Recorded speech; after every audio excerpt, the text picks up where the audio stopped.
Hello everyone, welcome to our channel. I'm absolutely thrilled to have you here today. I am your host Tanvir, and today we have a very special guest who is an expert in the realm of Reiki. Before we dive into the discussion, let me introduce you to our guest. It's Ema Melanphy. She's a renowned Reiki master, a holistic and complementary therapist. And today we have the privilege to unreveal the secret of Reiki from Ema. I don't want to keep you wait any longer. So, without any further ado, let's welcome Rima. Rima, thank you very much for giving us the time today. So, would you like to say something about you? Hi, Tanvir. Yes, thank you, and thank you so much for inviting me. It's wonderful to be here today, and I'm always thrilled to talk about Reiki and well-being and Yeah. complementary therapies, the complementary therapies and things like that. I get super geeky about them, so yeah, you'll have to stop me if I talk too much. It's So okay. yes, We can carry on together. Yeah. good stuff. So yes, so I where to start? I've come from a background of originally I was a music student. That was what my degree was in. And then I ended up, as so many of us do, after graduating in office work. And but all the time throughout my time working in offices, I've always been the kind of person who wants to help people make positive changes. So I would find myself giving advice to people, and also I've always been really interested in complementary therapies and things like that. So I would always see the possibilities for making things better, and kind of read into things and then kind of share that, which kind of went down all right with some people, but not so much with others. Um, I went on to be worked for many years to get qualified and experienced enough to be a project manager, Prince 2 project manager. And I was working in the public sector at that point. It was a really great employer. They basically paid for me to develop. They trusted me. They gave me responsible roles that were above my pay scale, and they really developed me and gave me the space and support I needed. So, and that was a really awesome organization to work for. And it was when I was there in that particular environment that I first got into meditation, and I'd also started yoga. So I was kind of dipping my toe into those waters at that point. Yeah, perfect. That's Um, the point when you introduced with spirituality. yes, well, yes, I guess I had always had an interest in that because I came from a very strict religious background, which was very, this is Oh, how so do things I. are. Hmm. Yeah, I know how that things work. Yeah, Yeah, please continue. Yeah. yeah. So you know what it's like, kind of questioning things and hitting Mhm. brick walls, but having that kind of interest still, and Right. Yeah. kind of investigating things and working out what you think. And yeah, so I'd always had that kind of interest. My grandma had as well, although she was better at kind of working within the framework of that organization, that religious organization. When I was at university, I left that behind because I realized it was not right for me. And I needed to explore the world and not just be told how things were. I needed to find out for myself and trust myself. So Yeah. fast forward back to yeah, that spirituality thing. I'd got to a point in my life where I was discovering myself. I was building a connection with myself. I was developing myself, and I ended up, because I learned to drive fairly late, and I ended up going on holiday on my own. I had been meant to go on holiday with a colleague, and unfortunately, she wasn't able to make it. So I went to Spain on my own. I was driving on the other side of the road in a hire car to get to this hotel down the motorway. Oh my God. It was Yeah. petrifying, but that was meant to happen because whilst I was in that lovely hotel in the middle of the countryside, 2 hours drive from the airport, um, I decided to try out my first shiatsu because they had a lovely little spa there, and that was just a jaw drop moment. It was like this is me, this is for me, I recognized that was me connecting with myself and with the universe, whilst I was also being witnessed and having the space held by this amazing practitioner who was also a Reiki practitioner. And I knew I needed more of that, and I needed more of that from a spiritual, personal perspective.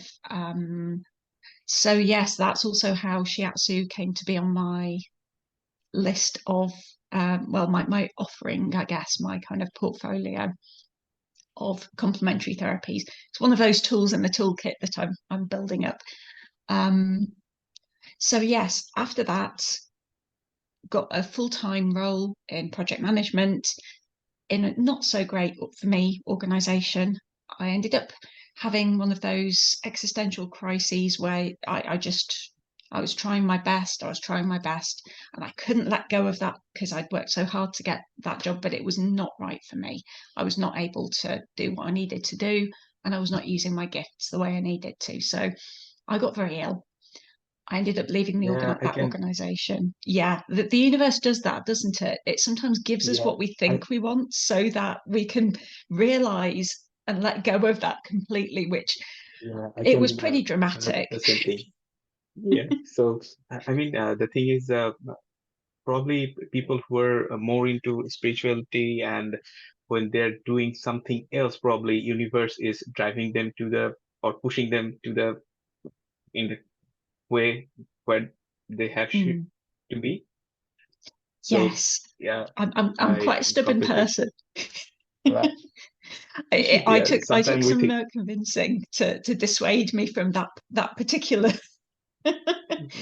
role. Sometimes we think that probably we can go in both direction altogether, but it doesn't work in the way we think, right? Yes, yeah. There's so Thanks much for more explaining. going on. So yes, whilst I was recovering from my breakdown, I decided to go and have my do my Reiki 1 course, because I wanted to get attuned. I'd had a lovely experience with Reiki and as well in the meantime, and that was I wanted to do that, and I took the time and did that. And it was when I was in my, because you have a period of adjustment after a Reiki attunement. I was in that period of adjustment where my body and my energy was settling into the new vibrational kind of connection that was there, and doing a lot of healing. And I just realized that I needed to start putting myself at the center of my own life and believe in myself enough to not try and fit into other people's ideas of what was okay for me to do with my life, for my job. Because until that point I had thought that, kind of that spirituality and things that were important to me, but they weren't really a realistic thing to spend all your time doing, not for me anyway. And it just felt like I needed that experience to give me the permission to follow my heart and to use my gifts to their fullest, and not try and squeeze them into and kind of have other people tell me what I'm allowed to do with them and not allowed to do with them, and that sort of thing. So that was really empowering, and that was the beginning of my journey that I'm on now, really, or at least this stage of it. Working with Reiki for humans and animals, teaching Reiki, working with healing meditations, and I incorporate Reiki into. Frankly, I'm such a geeky person. I incorporate all of my learning into all of the different areas. They all play a part, and all of my experience, frankly, because I've always been this kind of person who wants to understand the world and the universe and the way things are, and I'll kind of learn about things, and I'll observe my experiences and learn from these different sorts of experience and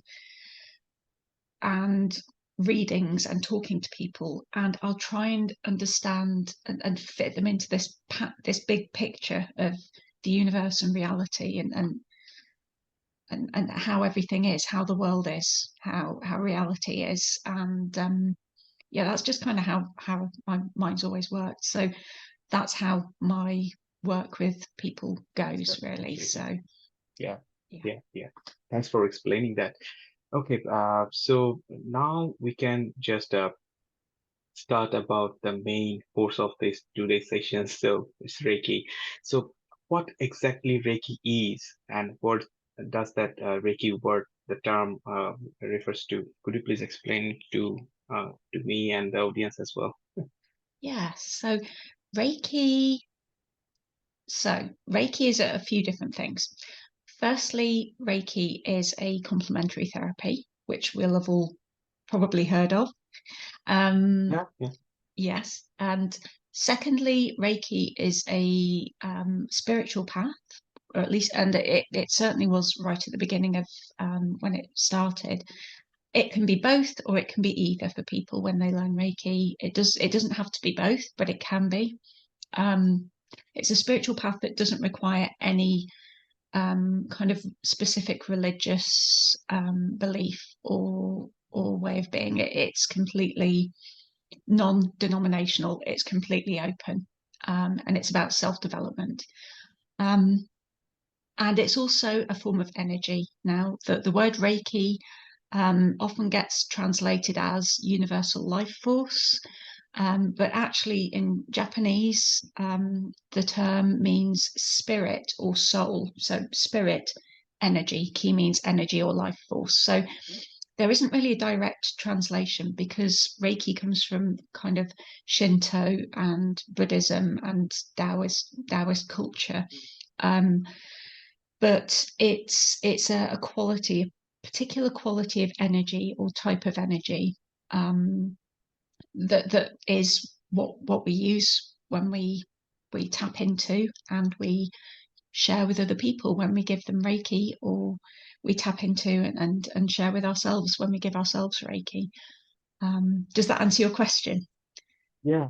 I have a questions. I mean, sometimes I get this type of questions from my clients as well as many of my friends who are uh, Mm-hmm. started to, introduce with this type of energy healing. So Mm.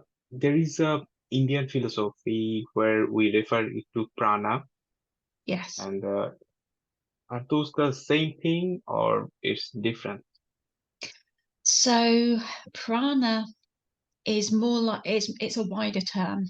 Prana is more like the term chi or ki, which is the life force energy, basically. That's my understanding of prana. So we take in prana with the breath, don't we? Yeah, The right. breath and Yeah, how we breathe. That's an important way of working with prana. Um, and that's there in China and Japan as well. In that kind of because we're looking at the same thing through different frameworks, basically. yeah, Um, yeah, so I think so. Qi, everything is made of qi or ki in traditional Chinese medicine, and in that framework. And there are different qualities and phases of qi. It behaves in certain ways. So certain types of qi are more refined, like emotions and thoughts are types of qi, and they both have a different they are more refined a version of or a form of chi than the energy that makes our hands or a table, for example, or a mountain. Um, and how chi behaves and its qualities um, have a bearing on how we work with it and how we interact with it. So I would say prana is more akin to the pure chi of the air around us, which is in traditional Chinese medicine. And that's then transformed when we take it into our bodies and when we work with it in certain ways. I think maybe prana also incorporates some other more refined forms of chi as well. I don't think prana is just Reiki though. I think because when we work with yoga, we work with prana, don't we? And when you are working with Reiki, it's not exactly the same thing as that. It's you can work with Reiki alongside prana, and it can be infused into the prana, but you do have to be attuned to Reiki to be able to work with it in that way. And there are other forms of chi that you can work with, which are similar to Reiki, but not the same thing as Reiki, that you can work with in that way as well. So yes, I hope that helps. Yeah, definitely. Yeah. Thanks for explaining that. So, Okay. in the Reiki realm, so nowadays we can hear about philosophy, like Reiki philosophy, like the Eastern Reiki, Western Reiki. Mm. So, could you please explain that thing a little bit? So, why those are Yeah, different, or yeah. I love this topic. Um, yes, so I'll try not to talk too much about it, but basically, so the main differences come because Reiki, when it started, this particular, when I talk about Reiki, I mean Usui Reiki. So the modalities that Mikao Usui, the founder of the Reiki that we've all heard of, um, started that. So 1922 that was. So he started that then, which was before World War One, obviously. He attuned several different Reiki masters before he passed away. He passed away fairly young, unfortunately. But I get the feeling he lived quite a full life, and he enjoyed his life, and he did a great work whilst he was alive. So yes, he tuned some Reiki masters and some very few teachers. One of the people he trained had been working in medicine in the Japanese Navy before he got into Reiki. In fact, the Japanese Navy was had very strong connections with Reiki, especially with the kind of the higher, more senior ranks of the Reiki masters. You know that? Okay. Yeah.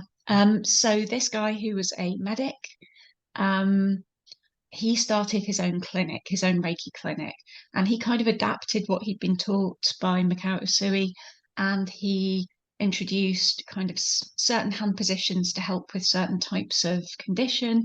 And he trained people up, and basically the people working in his clinic, which was just around the corner from the hospital, he was he was right there in that kind of area of town.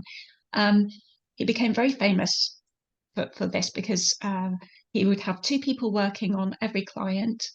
So it was almost like a bit of a mini Reiki share, because quite often that will happen at a Reiki share. Two people or more will give Reiki to one person.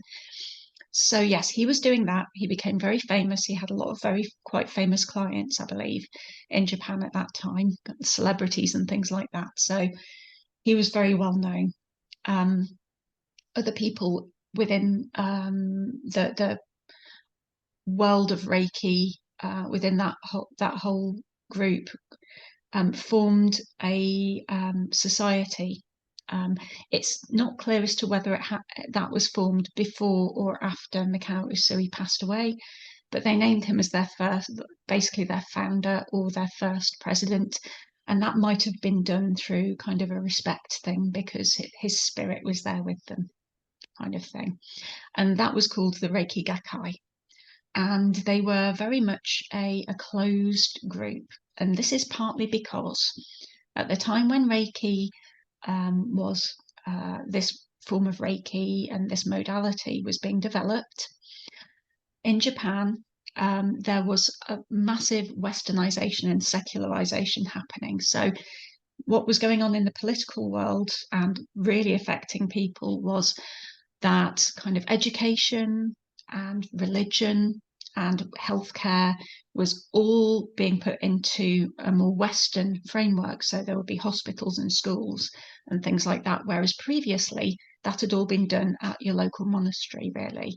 And local healers would have been working with people. So it's undergoing radical reform so that Japan can keep its culture and not be overtaken and basically potentially invaded and taken over by other more advanced technologically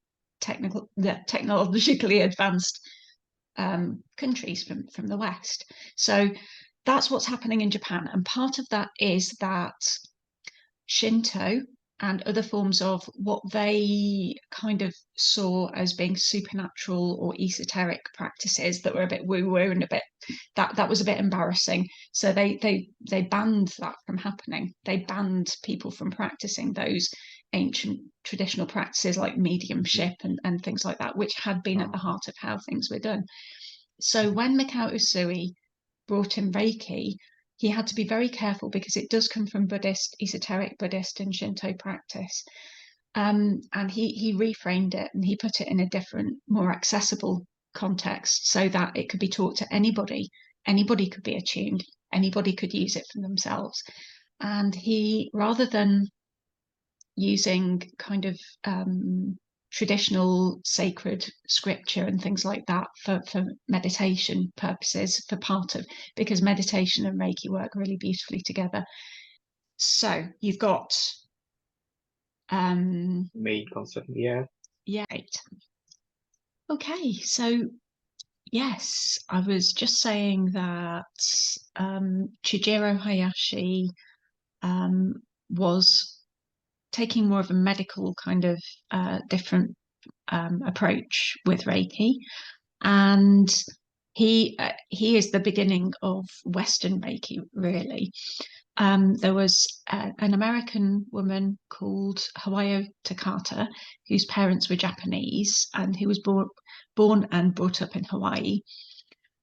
She was widowed very young, but she was very much a go-getter type of person, and she became very ill. It's been postulated that that might be because of stress or overwork, but anyway, whatever it was, she was in Japan and she was going to have an operation, but apparently she was advised to go to Chijiro Hayashi's clinic and receive Reiki instead. So she decided to do that, and there were all kinds of dramatic stories doing the rounds, most of which were generated through her because she was very much a storyteller and a communicator. And so she went there. She was so impressed by the treatment, and she got better, and she demanded to be taught Reiki by Chijiro Hayashi. So there was a bit of a culture clash there, as you can imagine. But he agreed to take her on, and he was very supportive of her, and he taught her and he equipped her to be able to go back and practice Reiki professionally in Hawaii. Long story short, he taught her to be a Reiki master teacher as well, just before World War II broke out. And she established a really thriving Reiki practice in Hawaii, which is America, in the run-up to and during World War II, which is no mean feat considering, you know, first of all, she was at risk anyway because she was of Japanese parents. So Americans used to view people in Hawaii with parents or lineage that was Japanese with a bit of mistrust anyway. So during the war, when they were officially enemies, she could have been put into effectively a concentration camp during World War II for practicing Reiki. It was dangerous times, but she was so tenacious. She rebranded it. She called it something else. She had lots of contacts. She made sure that she was able to, she displayed all of her credentials for different kinds of therapies and things, and she carried on giving Reiki. After World War II, she went over to mainland America, and she basically set about spreading Reiki, spreading word of Reiki, teaching people, healing people. And she was so successful in doing this, even though there was so much prejudice and hatred for the culture that Reiki represented. There was a lot of, kind of the fact that she was a woman, a single woman, going to a country where single women didn't do that kind of thing. Everything was set against her, but she was so successful because she connected with people. She resonated with them. She listened to them. She understood where they were coming from. So she would adapt how she taught Reiki. She would adapt how she talked about Reiki, because Reiki really is universal. But she took it out of its Japanese context and she cherry picked the aspects to really, really make it easy for people to be able to see the similarities and to be able to understand it in a way that they wouldn't be pushing it away, so that their ideas and concepts wouldn't get in the way of the Reiki. So she taught it differently over the many, many years that she was over there teaching. And again, she had lots of celebrities. She taught people from Hollywood stars to office cleaners. You know, she taught everybody. She healed everybody. And yeah, it's thanks to her and her tenacity, and her just real strong will in her communication, and her that's real mastery. That is, to be able to resonate with people and meet them where they are, so in such a way that they will receive the idea, which actually is really against a lot of what they're being taught by or told by other people in their culture and their society. So yeah, she was an incredible person. So she's also the reason that we have different points of view on and information that she would teach sometimes was not the most factual in terms of the history of Reiki. So to be able to for it to land right with people who were Christian in America, she came up with the story of Mikao Usui being a Christian monk and teacher, and the idea that he wanted, one of his students asked him about how Jesus healed people, and the fact that he was so impressed by Jesus that he wanted to learn how he did his healing, and that's how he came up with Reiki. That was not true, but she was working in extraordinary times, and do you know what, she got the message across, and it so you do find these differences of in teaching from person to person, from lineage branch to lineage branch in Western Reiki. Yeah. So lineage is what people what it comes in other modalities as well, but basically it's looking at your family tree all the way back to the originator. So it's tracing who your teacher was and who their teacher was and who their teacher was, so that you can see your connection right back to the source, and B, what the influences will be on you and your approach to that therapy or that practice. So yeah, that's what a lineage is. Lineage in other modalities, it's not as powerful. It's an important concept, but it's not got all the oomph and power that Reiki has, because with Reiki you receive attunements or you receive empowerments, depending on whether you're in the Eastern or Western tradition, and that's another difference. Empowerments are more of a gentle, slight uplift in your connection to Reiki, and you would receive many empowerments if you were in the traditional Japanese lineage over the course of your Reiki journey. Whereas in the West, it's about, we need to get this person Reiki attuned so that they can go off and give Reiki, and we don't have much time. So it's a more powered up, it's a bigger step. So you get that step up in Reiki connection more quickly, pretty immediately, basically. So that's also one of the differences. It's about needs must, really, with the Western lineages. Thanks for clarifying that thing. Yeah. So another questions come up. It's about the practicality of Reiki. So it's like, do we need to believe in Reiki for it to work? Absolutely not. This is one of the other myths that does the rounds. People think that Reiki is a bit like faith healing, and that that you need to believe to be healed, and it's not the case at all. Reiki works whether or not you believe in it. Of course, if you have a problem or a blocker, or you're worried about it or scared about it, then you will create your own resistance to it, and you will not receive as much as as you should do. I was about to ask this question. If someone blocked himself or herself, so whether Reiki will work on that particular scenarios or not. So yeah. Yeah, no. So it's always got to be that the person receiving is always in charge of how much they receive or if they receive. So they always have to give permission. But sometimes you'll find people will give verbal permission, but maybe they have kind of hidden blockers, and they're Yeah. really, they don't want to say because they don't want to be impolite, Right. and so and they'll Right. block it. But if that happens, that happens, and it's not it's to do with the person and Reiki. As a Reiki practitioner, you Mhm. are facilitating their healing, but it's to do with their energy and how their energy and the Reiki interact. It's you're opening the door for them, and it's to a large extent it's out of your hands. You can do what you can do, and you can work with intention and with skill and with technique and do all kinds of things. But if really Reiki, and this is one of the other differences between Reiki and other forms of energy healing, and working with Chi, is that Reiki knows where it needs to go.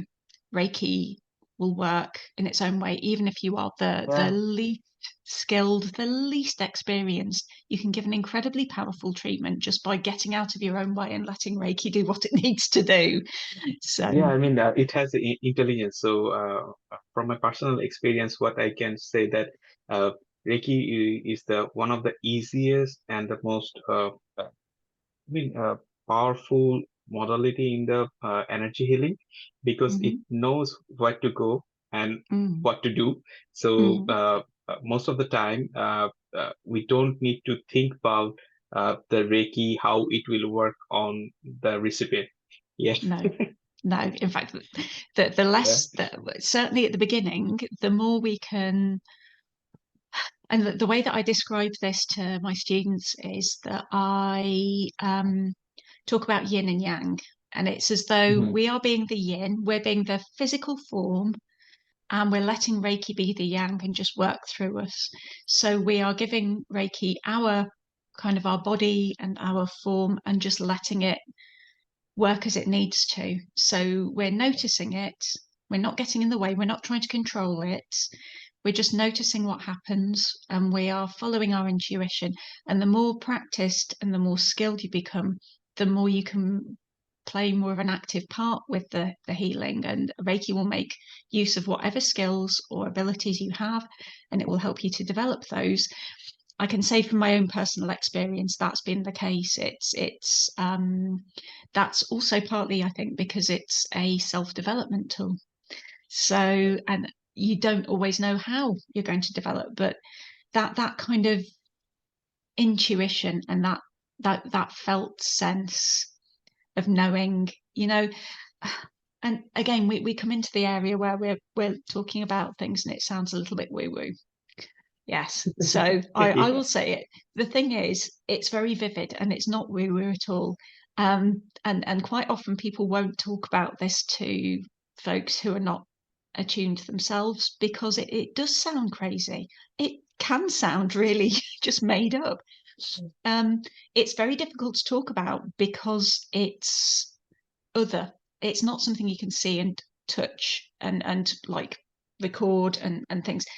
It's Right. something that people, when they've received it for the first time, because I've been blessed enough to be able to share Reiki with people for the first time when they haven't even, they've just been open to the idea. They've not necessarily believed in it. They've just been, oh, all right then. Yeah, no, that makes, okay, let's give it a go. What harm can it do, kind of thing. And the thing that most people say is, that was weird. What I can't even describe that. Well, that was really weird. So I always make sure to ask them, good weird or bad weird? And without exception, it's always good weird. And I'm like, Yeah. okay, that's all right then. Mm. Good weird is normal where Reiki is concerned. Um, but one way that I find is helpful for people to get their mind around, because we do need to be able to have some way of thinking about this as other and different as it is, and difficult to talk about. Moving forward, so I just want to know about other type of Reiki. So nowadays we can hear about uh, angelic Reiki, Mm. Karuna Reiki, karmic Reiki. Can we explain a little bit more about how those are different from the Usui Reiki? Yes, absolutely. So, um, quite often, my understanding of this is that, well, other forms of working with channeled energy, which is one way of looking at Reiki, Mhm. um, I think using the term Reiki come with these forms of energy, which are not the same as Reiki, Usui Reiki. They are that very much their own type of energy. And they have different qualities, they feel different. Quite often you will be attuned to use them as well, and it might be a similar means of attunement that you would get with a Reiki attunement. Um, but it's a different type of energy, and sometimes people will um, channel these forms of energy.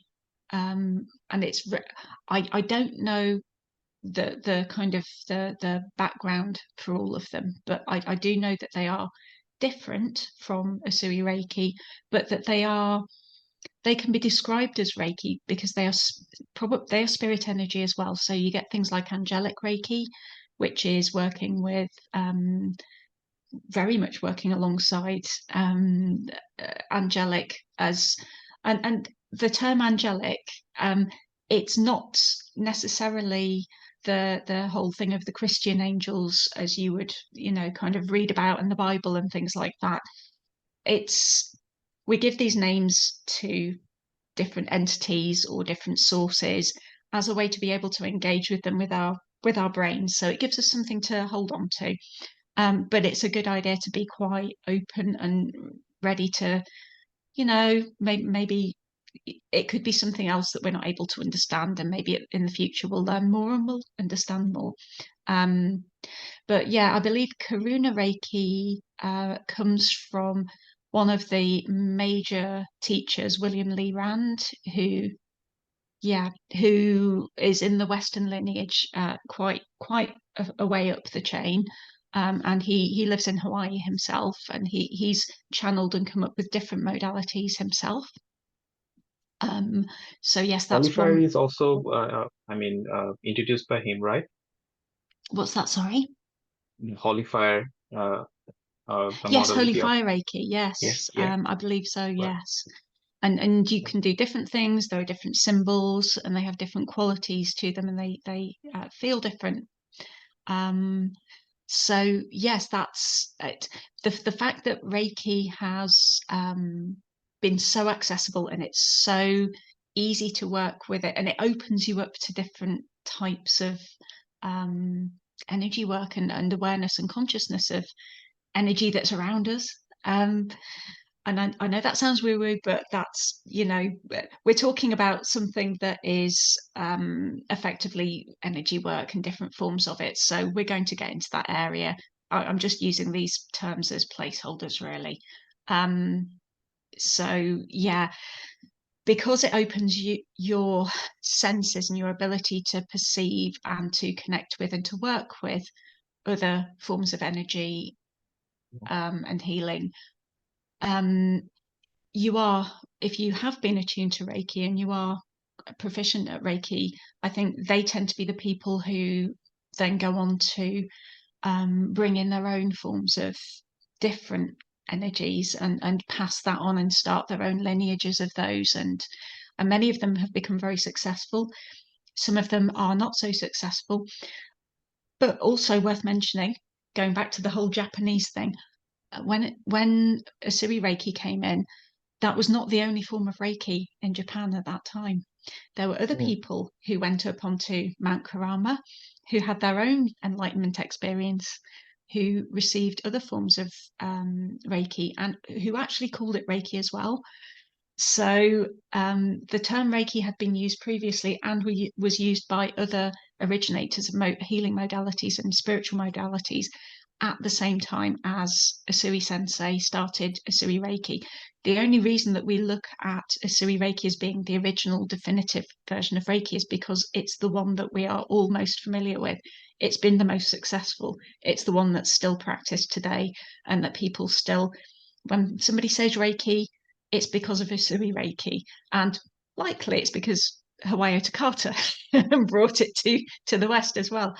But yeah, but just to give it that extra bit of context, that was not the only one at the time. You explained it very well. So, and it's also fascinating. So, apart from that, another question about, is Reiki limited to healing humans, or can it be applied to other aspect of life? So, can you please explain a little bit that? So, Reiki actually doesn't need to be limited by anything. Reiki is everywhere. It's all around us. It's like background radiation. It's everywhere. It flows through everything and into everything. When we work with Reiki, we are able to become aware of it, and we're able to make other people aware of it through our awareness of it. That's one way of looking at it. So you can use Reiki obviously for humans. You can use Reiki for your car. You can use Reiki on your pen or your pencil. You can use Reiki for your computer. You can use Reiki with crystals. You can use Reiki and with other forms of life. So you can use Reiki for other animals. So animals of other species than human. And that's a really amazing thing to do, because animals know what Reiki is immediately. And they are very proactive, and very, very taking control in what they want and how they want. And they teach us a lot. But also, Reiki, my Reiki master, Torsten Lang, carried out a series of scientific experiments a few years ago now. Oh, it would have been probably 2019 that the results were published. And there's one lab in Switzerland that measures the quality of water. And it does this very quickly by evaporating water and looking at the crystalline structure of the molecules that are left. So he carried out experiments on bottles of tap water at this lab, and some of them he gave Reiki to, some of them he didn't. And the bottles of water that he gave Reiki to changed their crystalline structure significantly. And not only that were they different, but they had increased and improved in quality. And he also tried giving distance Reiki, just to blow your mind even more, tried giving distance Reiki to some of the bottles of water from London to the lab in Switzerland. And they put it down on the table as he instructed, and he sent the Reiki. And then they were just flabbergasted when they contacted him and said, that bottle of water, that's changed as well, and sent him the photos. So there is scientific proof that Reiki works through this. Not only that it works, but that it has a physical effect, that it makes positive change every time, and that it's not just a placebo. You don't need to have a person in the room with you. You don't need to think you're receiving Reiki. You don't need to have attention from a person, because sometimes people get it, and people have, quite understandably, the idea that it's just nice to be talked to and to have that kind of therapeutic conversation, and to have somebody there being sympathetic and wanting to help, that can be healing. And absolutely that can, but that is not what we're talking about, because frankly, I don't think the bottled water really cares who's sitting in a room with them. They're not going to just change their molecular structure because somebody's nice to them. So yeah, that's rather knocks the placebo effect on the head. But yes, coming back to your question, Reiki works with anything, anyone, in any context. You're only limited by your imagination, and you're never going to do any harm by using Reiki, as long as the only thing is, you need to just make sure that you're being ethical and you're treating people in the right way. That's the only caveat. So, and Reiki works really well with other modalities and other types of treatment and other types of practice as well. It's incredibly adaptable. But as well, in a standalone context, it works really effectively too. Fantastic. So it sounds like Reiki has a lot to offer. So one last question for today's session. So how safe it is? So more like for someone who came to you, should she or he be more concerned about any things like precautions or other things? So is it safe or not? Could you please give some light on that? Yes. So Reiki has no contraindications whatsoever, and that's something that the CNHC, the Complementary and Natural Healthcare Council, has said as well. It can be used in any context. It's completely flexible. It's suitable for people of all ages and all health conditions.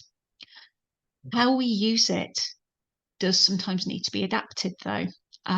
If somebody, for example, has problems with hallucinations and delusion, or maybe kind of mental health mental illness, or kind of psychological disturbances, you need to be very careful because a lot of activity, Reiki won't do them any harm, but it could be very disturbing, and it could be difficult for them to go through whatever they go through. So under circumstances like that, I would recommend having a very detailed conversation with the person beforehand, setting the boundaries, and only working hands-on and only working away from the head, so that it's a very, very grounding, physical, in the body kind of healing. So yes, Reiki does flow to where it needs to go to, but there are things we can do to work in different ways to tailor a treatment for people. Also, if somebody has very low blood pressure, it's a good idea to keep the treatment short, and again, work away from the head, and work on the body, because it can cause people to get very, very dizzy and to potentially, black out. So you just need to make sure that you know what a person's health is, and any conditions that they have, any medications they might be on as well, because if they're on medication to manage a condition like diabetes, for example, where they need to maintain certain levels in the body, they need to be aware that they need to keep measuring a lot more regularly during and after Reiki treatments, or if they're having a series of treatments during the period during the period in which they're receiving those treatments, and to let their doctor know, so that they can make sure that the levels are maintained, because Reiki can change the way that the body processes drugs and medicine. So it's just being aware of the effects that Reiki can have, making sure people's expectations are set so they know what to expect, and so they can make an informed decision on the Reiki, making sure that you've got all the information you need to be able to make the treatment the right therapeutic, positive experience that it should be. And it's completely manageable. Also worth mentioning that some Reiki practitioners, will not treat people who are pregnant. This is not because Reiki can harm the baby, it's because if pregnancy doesn't carry to term, people are human beings, and they might feel it might impact negatively on their perception of Reiki. With the best will in the world, they might know in their minds and logically that it's not the fault of the Reiki, but they will try to find a reason, even if there isn't a reason. It's just making sure that it's avoiding any potential negative consequences that might inadvertently happen. So it's so yes. Yeah, thank you for addressing all of the inquiries today. So it's You're been welcome. a truly enlightening discussion so far. Oh, So in super. I'm our glad you've next enjoyed session, it. Yeah, Sorry. definitely. And so in our next session, we will discuss more about how to learn Reiki symbols, lineage a little bit more, and also about how we can work with Reiki distantly. So yeah, the things uh, might be a little bit interesting for our audience as well. So do you want to say something before we wrap up the session? I'd just like to thank you again for inviting me here. It's been so lovely to chat with you today and to talk about one of my favourite subjects. um, and I'm really looking forward to our next session and continuing this discussion. Thank you. Thank you very much, Ema. So if you want to contact with Ema regarding Reiki or other healing stuff, you can check the description below. So before wrap up, remember to hit the like button and subscribe to our channels for more insightful conversation, right? Your engagement keeps us going, isn't it? Absolutely. And Right. we both love questions, don't we, Tanvir? Yeah, Yeah. leave the question below for us, and we will try to reply you as soon as you drop your questions. Yeah. Yes. And we may not have the right, So we may not have the answer, but we might be able to mhm, point you towards somebody who does, or kind of give a bit of information that might help you on your journey. until our next session, stay curious, stay open-minded, and keep exploring the wonderful world of Reiki. Yay. Thank you. This is Tanvir signing off. Bye. Bye.